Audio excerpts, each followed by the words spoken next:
कोंका ला पास, India's upside down. आपने area 51 के बारे में तो सुना होगा, लेकिन क्या आप जानते हैं कि भारत में भी एक ऐसी जगह है जहां पहुंचने से सेना भी डरती है।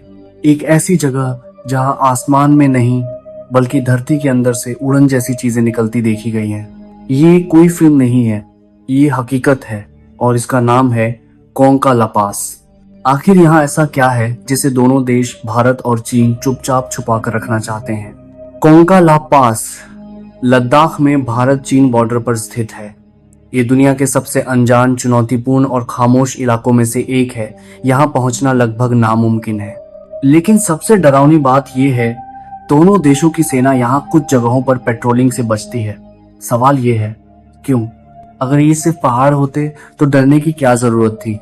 कई स्थानीय लोग दावा करते हैं कि उन्होंने रात के समय धातु जैसी चमकती चीजों को जमीन से बाहर निकलते हुए देखा है। ये चीजें आवाज नहीं करती, बस सीधा आसमान में गायब हो जाती हैं। सुनने में ये यूएफओ जैसा लगता है, लेकिन ये उड़कर नहीं आते, ये नीचे से आते हैं। मतलब जैसे पहाड़ों के अंदर कोई रहस्य छिपा है।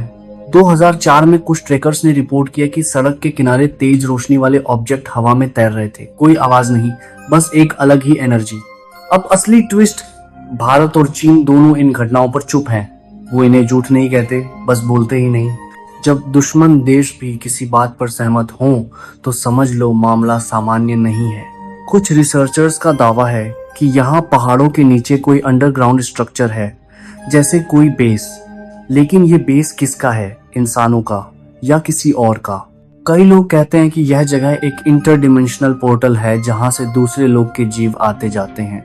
लोग कहते हैं यूएफओ सिर्फ भ्रम होते हैं, लेकिन अगर ये भ्रम है तो सेना यहाँ क्यों नहीं जाती? सैटेलाइट इमेजेस क्यों ब्लर है? सवाल उठ रहे हैं, जवाब कोई नहीं दे रहा। 2012 में गूगल अर्थ पर पहाड़ में एक प्रवेश द्वार जैसा आकार दिखा। कुछ दिनों बाद वो तस्वीर हट गई। ये हादसा नहीं, चेतावनी लगती है। कुछ स्थानीय मानते हैं कि ये एलियन नहीं बल्कि बहुत पुराने जीव हैं जिन्होंने इंसानों से पहले धरती पर राज किया और अब वो वापसी की तैयारी में हैं। कोंका ला पास सवाल पूछता नहीं, जवाब छुपाता है। यहाँ कोई रहस्य दफन है धरती के भीतर, हमारी नजरों के नीचे। और जिस दिन ये रहस्य बाहर आएगा, इंसान शायद तैयार ना हो। मैं हूं मान, और आज के लिए बस इतना ही।